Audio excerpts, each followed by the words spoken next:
Hi guys.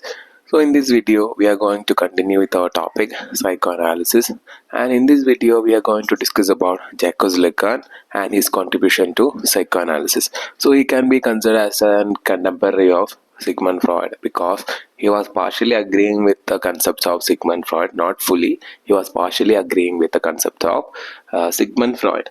So when we speak about, he was a French psychoanalyst and is credited for his theories related to human mind development. Like Freud, he also developed his theories based on the mind of a human and the psychosexual development of a person, and also the human mind. He created his theory based on the development of a human mind, substituting the psychosexual development formulated by Freud. So he substituted the psychosexual development theory of Freud. It was the thing he avoided when he created the theory of human mind development. He suggested that some of social aspects are also there that determine the child's growth, or not only physical. So, as I said, he was partially agreeing with the concept of Sigmund Freud. As we all know, that Sigmund Freud is the father of psychoanalytic theory. But when we come to Jacques Lacan, he was avoiding the psychosexual development formulated or created by Sigmund Freud. So he developed the three stages of human mind development according to him. Okay. By stating that the three phases of a child's mental growth, he was actually questioning the orthodox psychoanalysis theories based totally on Freud thought. So by creating the three stages by himself, he questioned the psychosexual development of a human being. By that, he questioned the thoughts of Sigmund Freud, in which we all know that he was partially agreeing with Sigmund Freud. But in his theory, he created new three phases of development, which is the imaginary, the symbolic, and the real. Okay. So Lacan identifies three stages or orders in Lacanian terms in making a children's or child psyche as the imaginary, symbolic, or the real. So he substituted the psychosexual development theory of Sigmund Freud with these three stages, which is the imaginary, the symbolic, and the real stage. Okay. So when we speak about the theory of the imaginary, it is a pre-linguistic stage where the child sees himself reflected in the mirror and considers himself the whole unity and identify himself with the mother. So in the imaginary stage, the child falls in love with his own image in the mirror. So it will be the first time he is seeing the pictures around him.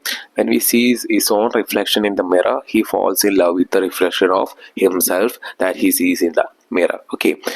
So, and he thinks that he is also a part of his mother.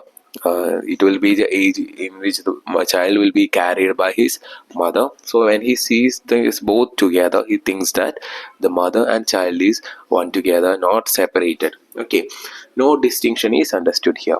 So in this stage, the child thinks that the mother is also a part of his body and part of his physical presence. So no distinction is between them. So he thinks of his mother as the part of his body. Lacan termed this mirror stage since it is all about self-reflections. So this is what Lacan called the mirror stage, in which the child portrays himself in the mirror and falls in love with his own image, and he considers mother as the part of his body, one of the part of his body, in which he thinks that it cannot be separated. It is the imaginary stage which is constituted by Lacan. So then we spoke about the symbolic stage. During this phase, the child acquires language and begins to understand different social relations, that he is not one with the mother, or the primary desire of the mother, that the father's law is supreme. Distinctions are recognized. So in the symbolic stage, crucial changes are made to be in the mind of the child. Okay. So it will be in this child, the child will be learning language of his society, and he will be learning about the social changes and social relations, in which he understand that I am not the part of mother's body, I am not a part of my mother's body, I am separated, I am a physical person separately, and he understand that I have father, I have mother, I have aunts, siblings and grandmother, like that. He understands the social relations and family relations in his family, and he also acquires language acquisition. So he begins to speak about his own language. Okay, so he understands a common language spoke by persons who's around him, and he begins to speak simple sentences and words, phrases around them. So it will be in the stage in which is a symbolic, the child will be beginning to speak in his own language. Okay, so and in this stage the child also understand that the mother's first choice will be the father, and the second choice will be the son, which is the child, and the distinctions are understood by the child, and the child understand that mother is with always with the father, and he is the supreme priority for the mother, and after he comes to me and he feeds me and everything he's doing to me is after all that. So the child understand the distinction between the child and father. So the mother will be more concentrating on the father, and after that he comes to the child. So this recognition is made in the symbolic stage, and also in this stage the child enters to the world of language. So in this section the child learns about the language he is going to speak of, and the social relations and social systems. Okay, so this is the symbolic stage, and there is real stage. Real stage can be considered as both the mix of the imaginary and the symbolic stage. Okay, in which the child will be having illusions about the imaginary and symbolic stage. He will be having confusions or contradiction between these two stages, in which he grows. He have a confusion with his own mother, his own feelings, his own languages, and his own reflections and the mirror, the things he sees around him.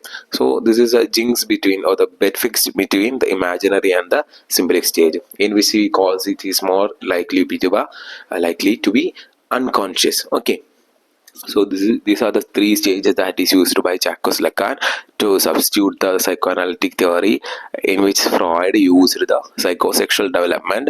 But by these three stages, Lacan substituted the psychosexual development of the psychoanalytic theory. Okay, in which he against the concept of Sigmund Freud. Okay, so Lacanian concepts are extensively used in feminist criticism. Not only in psychoanalytic criticism, Lacanian concepts are also used in feminist literary criticism, whereby his association of unconscious with language becomes a crucial point. In the real stage, he speaks about the unconscious stage, in which the child jinks between the symbolic and the imaginary, like that. In the feministic stage, or in the feminist theory, he also uses the unconscious witness with the language. Okay. Though there are differences between Freudian and Lacanian psychoanalysis, apparently it is known to everyone that the both stem from the same root, Freudian unconscious. So, as we know that there is a brutal connection between Freud and Lacan, in which Lacan developed his own theory from his own master Freud, in which he made several changes, which is in the stages of development of human mind, and we all know that it came from same mother or same from root, which is the unconscious mind. Both of them developed their theory from the theory of the mind of unconscious. Okay, that's all about the Lacanian psychoanalysis. Hope you all understood the topic. Thank you.